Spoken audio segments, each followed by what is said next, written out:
Welcome to Techfile. We cover the biggest technology trends impacting our lives. My name is Kelley Boss. Now today we are talking about car buying trends, and more specifically, we are talking about locally used cars. Now, if you bought a car in 2020, chances are you might sell it at a higher price in 2023.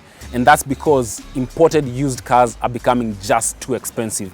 I'll be talking about this with the director of Motor Consult, Mr. Titus Muthaka. Welcome to Techfile. This is the car buying trends.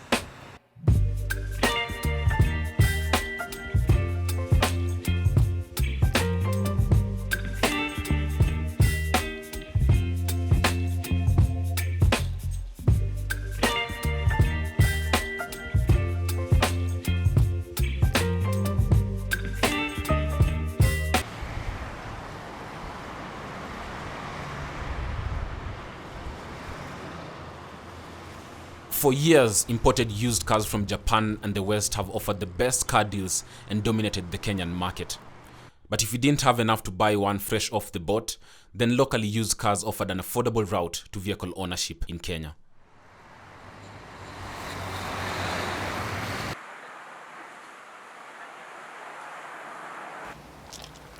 One reason for the popularity of locally used cars had definitely been their cheap prices. I mean, most of them have lost their looks unless it's a European car like this one.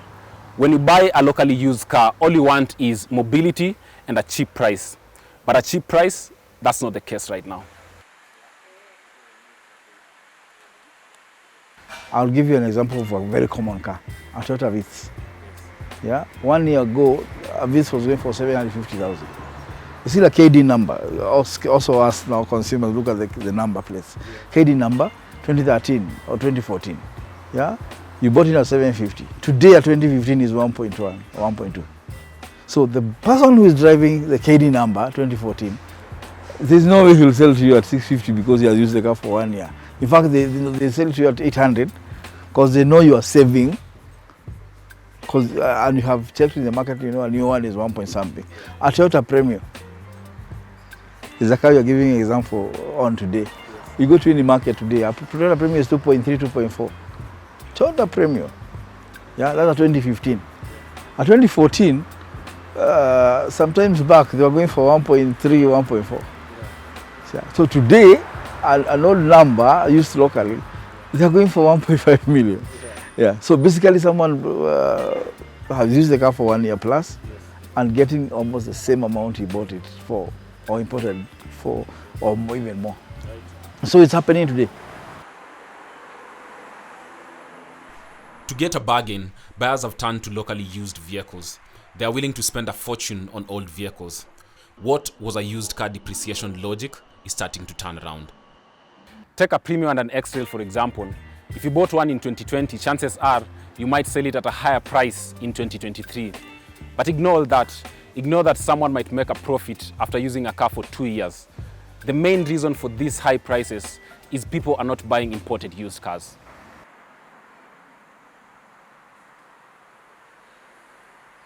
The global vehicle supply and demand directly impact Kenya's imported used car market. These disruptions leave dealers short of new vehicles for sale in Asia and the West, forcing used car owners abroad to keep their units, which affects the supply of used car markets like Kenya. In marketing, there is the rule of demand and supply, one. The other big one is the economy per se. Yeah, some things could have happened before. We didn't know they would come and hit us now. Like when we were not in business during the 2-3 years of COVID. So all the dynamics of marketing changed. Yeah, chains of supply and demand, they changed. So you get like the demand is there for a certain model of a car. But from the other side, these guys are businessmen. The suppliers on their side is not doing very well. Or maybe the owners there, because we are relying on second-hand cars, are holding to what they have. Yeah, because they're like, if I sell this car, I'll release it in 2 years. In Kenya, we have to do 7 years. So if I release it within 3 or 4 years, what do I buy? Yeah, today even in Kenya, so not only imports, there are people who are holding to their cars. You are like, if I sell this car for 2 million, what should I go to? Yeah, if you want to go for a better car, maybe you double the price. So there's that thing. That's why I think the pricing has changed like that. First is dynamics of business, as a change of supply and demand, and more so, I think, how the whole world is today.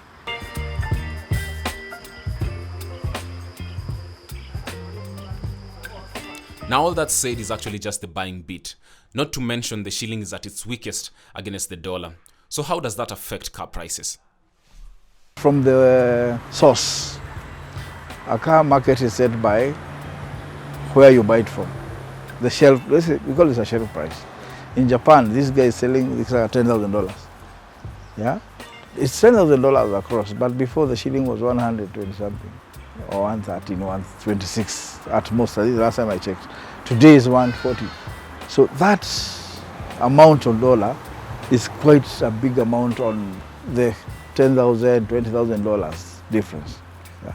A car that could have come in maybe around 3 million today, you landing it here with around 3.8 million. Yeah, so that directly goes to the market. Also, like on shipping, insurances, anything that you pay outside the Kenya Post Authority, also the KRA, it's in dollar. Yeah, so any slight change in dollar, it changes everything. And so you could see, like before now we came to where we are, a fresh import car, or maybe a Prado, could go for 4.5 million. Today, the same car, same specs, yeah, someone who have brought the same car maybe the same year, 2015, before the dollar went up. So the same car, one dealer is selling at 5 million, another dealer is selling at 6 million. Because of timing, just the timing was wrong. You brought in a car you never made to sell on time. Yeah, so the other person after 2 months brings the same car, but with a different price.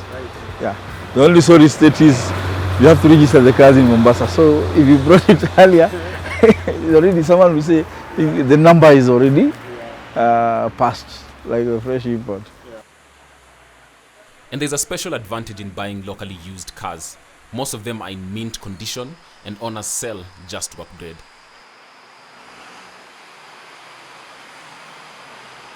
There before, if you gotten the money to buy a car, everyone will go to importing. Today, I believe there are so many used cars that are in very good condition, and basically you get value for money. Because most of the consumers today, they will buy a car today. Maybe let's say an example, you buy a Prado. Yeah, you want to use it for 2 years, you change just because of maybe the numbers are running. That's become a bit common. Maybe everyone is buying a Prado. So you change to the newer model. So the second buyer from you who owned the first one, who imported, get the total advantage of that. Because maybe you bought an import today or a Prado is around 7 million. After 2 years, that car will go for 4.5. Yeah? And basically it's a used car. When you brought it into a used car, so you buy a used car here, you just need to do a few things on it. Wear and tear on a car is no more replaceables. If the gearbox is okay, if the bodywork is okay, it's only the suspension you need to fix. Yeah, so you end up the first importer, the first consumer on an imported car, pays a lot of money. The second buyer takes the whole advantage. Yeah, so basically that's what we are trying to do here. So we see, if depending on how much you have, if you can bring in a car worth 3 million, the same car that was brought in 1 year ago would be like almost half price of the 3 million, 1.5 million. Yeah. So if you are that kind of a person who is a bit different of mind and stuff like that, yeah, you better buy the one that's been used locally for a year, and then you improve it to match your use.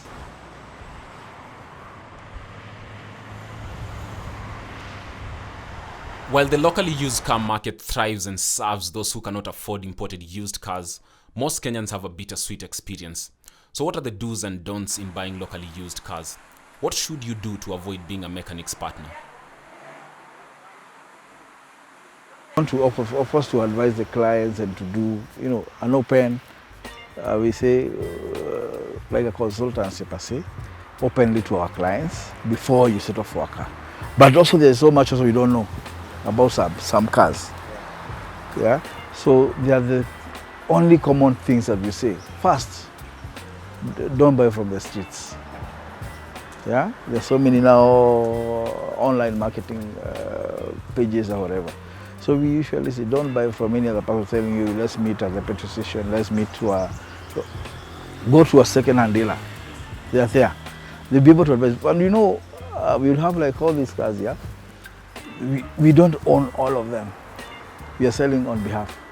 So if I'm making a commission of 10,000 from selling this car, and the car has a lot of faults, for sure I wouldn't agree to pass that to my client. Because the seller will be a one-off seller. Yeah? I'll help him get him 1 million. Me, I'm left with my 10,000 commission. What have I done to that client? Yeah? And that client will have gone and market me outside there, because basically a word from that client will give me a second with that client. So let's say those just go to a showroom, a setup showroom. Okay, first thing first, we make them your friend. Let them advise you. Yeah? Sometimes a client will come to our showroom, sees a car, he says, this is what I want. So if you're not careful with the salesperson, yeah, and you have pinpointed that particular car, you don't want to hear anything about it, you don't want any advice, so they'll just keep quiet and let you buy. Later he'll tell you, you're the one who chose it, you know, yeah? So you start being also a partner to the mechanics. Yeah? So what happens is when you get to a showroom, there's a car. If anything, let them give you a disclosure. If they are not giving you a disclosure, ask them to allow you get a mechanical examination, something on that car. Or push it to them. Push it to that seller. Ask them, what does this car need before I drive it? And if it needs this and this and this, whatever it needs, I would want you to help me fix it. So you'll have pushed the ball to his court. So he's selling the car, he'll help you fix the normal things. So I'm sure he cannot give you a car that has an issue with the gearbox or the engine, because you have just told him, you tell me, sort what you need to be sorted, I'll pay for that. Yeah. But if you're buying from a setup, a showroom, for sure they'll be on your side. In a yard full of decent used cars, I was keen to find out which unit has the most demand. And when you want to sell your car, what will make you get the best resale value? There's one car. Let's say not one car, okay. One for sure sale. This is a car we are calling the Prado 120 diesel. No, not 120, 120, yes, but the one that's selling completely is used 150 diesel. More so the one we are calling VXL. VXL is coming a lot from Total Kenya, they were selling when it was new, and SA in Australia. It was a very good one, because it has so much in it. Electricals, leather, 7-seater, independent suspension. Most of them you can see. I think the government has used that a lot. The product that has a rear tire on it. So that's a seller. I don't think you can go to any showroom and find it today. Second hand. If I get it come in like this, within 2 days I know this is gone. They also the likes of Mercedes. The old school, not the, we call them the 211s, C classes. Those are very common today.